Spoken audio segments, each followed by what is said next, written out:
Alright. Wait, hang on, let me see what I already showed. Okay, so, uh,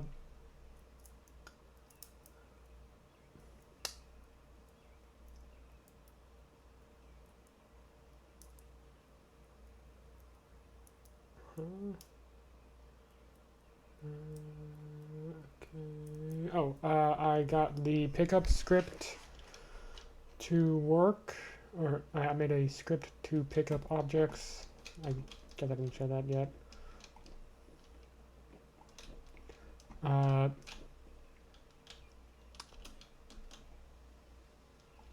oh.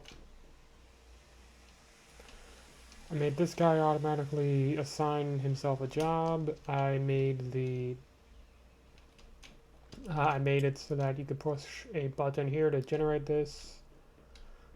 This shows like the distance from it, I guess, so you can know how many points it's gonna make. I made it so that this guy never misses when he tries to dig. Apparently the issue was I just had it in the wrong spot. Like I just had the corners in the wrong way. Like apparently it's got to be not whole numbers, I guess.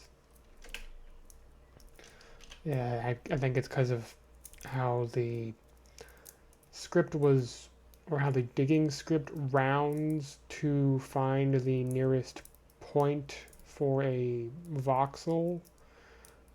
And I guess it just didn't find the right, and I guess it just didn't find anything. Okay.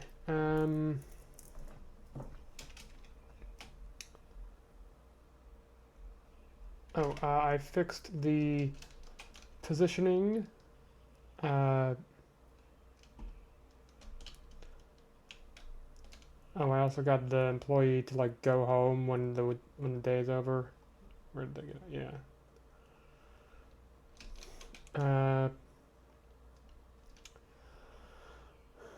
Let me set this to like 3. See? It's all evenly spread out now. I did that by... what did I do? This.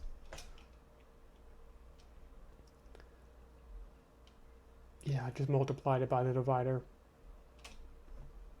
in the fix thing.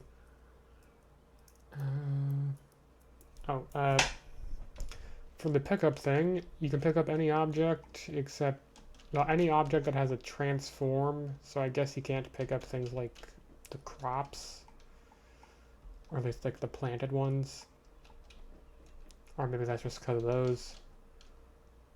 I guess almost any object. So it works by this square in the middle acts as your cursor. You can use the scroll wheel to change the length, or to change how far away it is from you. And then you hit middle click and then you press and hold middle click to pick things up. And then it tells it to move towards, or then it tells the object that you are trying to pick up to move towards the cursor. Just every frame. That's it.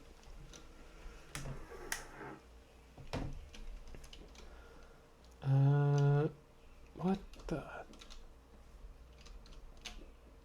I didn't ask for the sun to be up right now. It's night. What the hell? Why are they all illuminated from this direction? That's weird. Whatever.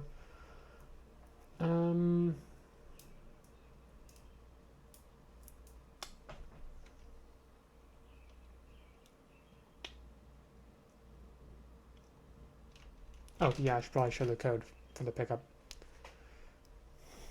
So, it has the cursor, and then this method for this function for clicking. This activates up on the middle mouse. How do I get it to activate? Well, I made a new thing in the middle mouse, or I made a new thing in the input system actions for middle mouse. And then I added a player input to this, went to events, player, and then just assigned it. I did not know that was how to do it, so I had to look that up. I did not come up with that. And then same for the scroll wheel and the left mouse for picking things up. Let me show the rest of the script now. So does a physics raycast if it hits, or if the hit object has a transform, which essentially means did it hit something? If it didn't, don't do anything. I have it coded like that because it tried to raycast into the abyss, I guess, and couldn't find anything because there's nothing to find. So it just gave me error, it just spat out error message, and it spat out error messages, and I didn't like that. So this is here to shut it up. And then the click.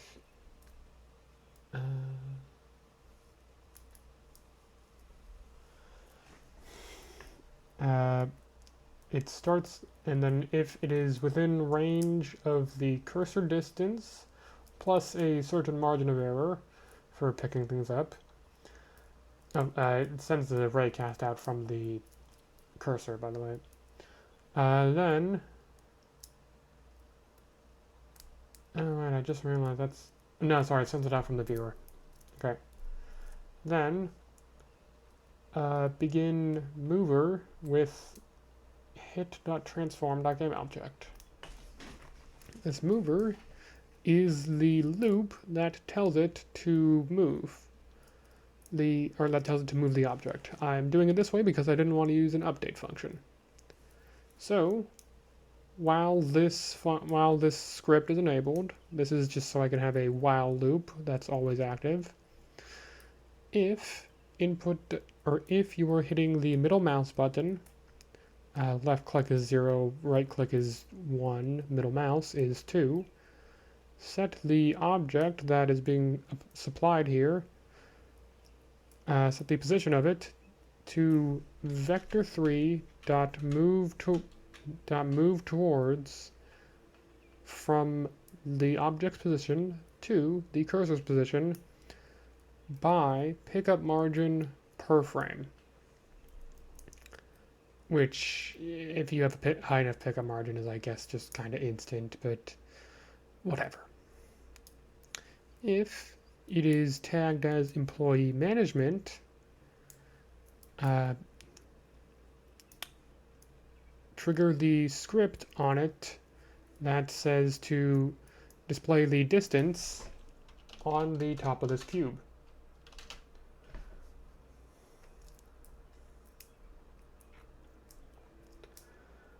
So that would be this one, and then that would be this one, which does this one and then displays it. And then I also changed it from all the other functions being inside this at the very end to being in one called do all. So I can still trigger that one and the other one separately. And then wait for the end of the frame. If you ever let go of middle mouse button, do a yield break, which I'm pretty sure instantly stops the function if there's no other loop in there. So yeah. Then for scroll, I have this complicated thing. So what this does is this tracks the value of the scrolling. So when this is triggered by the scroll thing, it tracks the value of that. Tracks the value of the direction of the scroll that triggered it. Like, as in it detects the scroll when it's when the value for the scrolling changes, I think. Maybe, I don't know. So then it uses that value to do it. or so then it puts that value in here, and then sets that, and then sets the cursor distance to that. If it goes over the max distance, set it to the max distance. If it goes under the minimum distance, set it to the minimum distance. Or set this number to that, and then set the Z position to that. Yeah, okay. And then also in the pickup script, I've got the button pressing thing. I would have written another script for this, but I didn't want to have to do some complicated stuff to get all the variables from the pickup to the other one. So yeah, if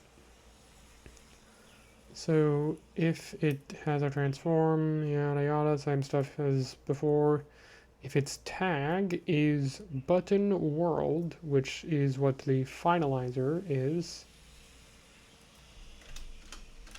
it triggers a function, or sorry, it then sees if it has this script called button translator, and then if it does, uses the reference from that to just execute this void on that script. And what that void does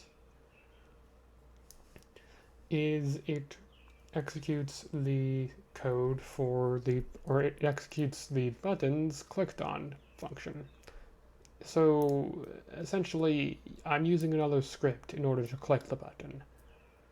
This is because I couldn't figure out how to raycast from the camera to click the UI button, so I'm just using this.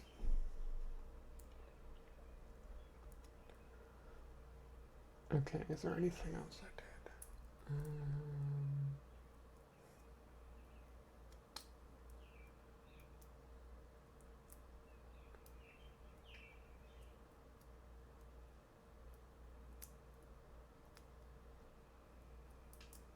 I also had it. Okay, in the nav pathfinding, now when the object is started, it sets its site to destination number to 0, and then for every object in the scene labeled site destination, or tagged site destination, which would be the entrance, add it to the list of site destinations. And then purpose objects, which is things like that would be the hoe, planter, harvester, and when I get to it, watering can. Set the purpose object, set the one that is active, or sorry,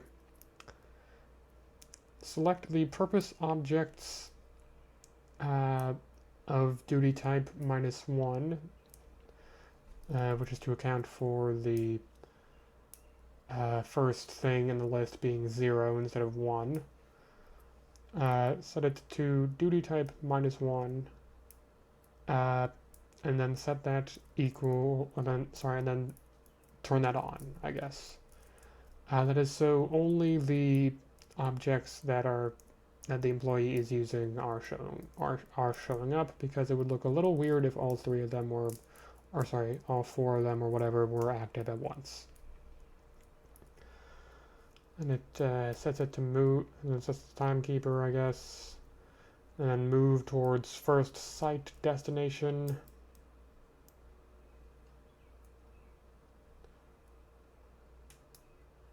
Oh, yes, okay.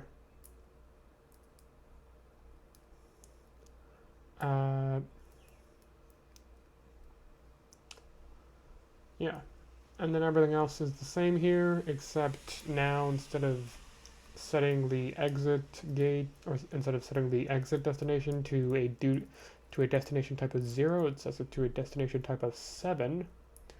For a destination type of 7, increment the site destination number, Then, if site destination number plus 1 is greater than site destinations.count, the plus 1 is to account for the first thing in a list being marked as element 0 instead of element 1.